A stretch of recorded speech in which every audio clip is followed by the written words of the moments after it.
it's not as bad as some of the names that I'm scrolling through right now. So that in and of itself, and she chose it. It's her fault. You know what? So Sure. she's got to live with it. So I know of someone who is engaged to a gentleman whose last name is Butts. Dick Butts? Is it Dick Butts?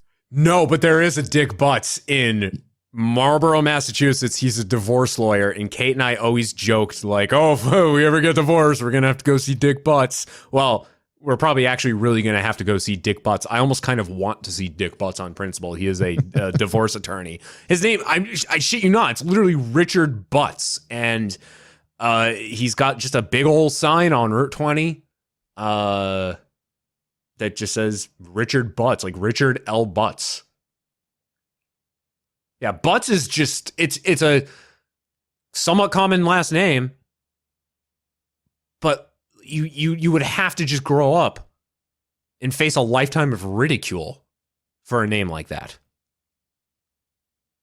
I'm trying to remember if it is just an internet or like a urban legend, or if it actually happened. Richard Hertz, who used to live close by in Holden, Massachusetts. In Holden. That was one of my favorites in the fourth grade. Yeah, people walking up to me with their hand extended, going, "Hey, how you doing? Dick Hertz from Holden."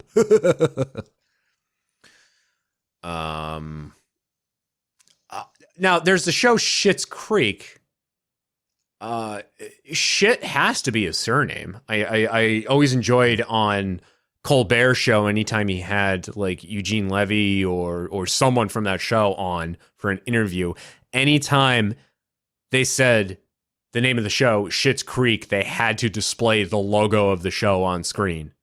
Say, hey, look, that's legitimate. Like Lipschitz. Lipschitz, yeah, like in Rugrats. The Variety article, one other bit here I found was very interesting. Again, because this guy seems to have at least... It seems like he was very, very well respected in the entertainment industry, was known for his sense of humor. And the article, the obituary even calls out here, his sense of humor was always front and center, including famously posing nude for his centerfold in Hits magazine. So, Godspeed to him and his... unfortunate surname, which he at least seems to have taken in stride. He has, yes. Yes. Can't be wrong with that. And shit, I just found apparently Hitler Mussolini. Like that's a person's name. He's from Brazil. Director Geral de Polícia Civil de Goiás. And I can only assume from the age of this photo from the CCTV is his parents were SS officers that fled Nazi Germany and settled in the middle of Brazil, because that's the only way a white guy looking like that has got a Hitler Mussolini name. So yeah, I was scrolling through. I'm like, Dick Long, okay, Dick Paul Long. Tucock, Yeah, Paul Tucock. All right, Mr. Butt, Mr. Wiener, and like Hitler Mussolini. What the fuck? Yep, apparently there's a Hitler Mussolini down in Brazil.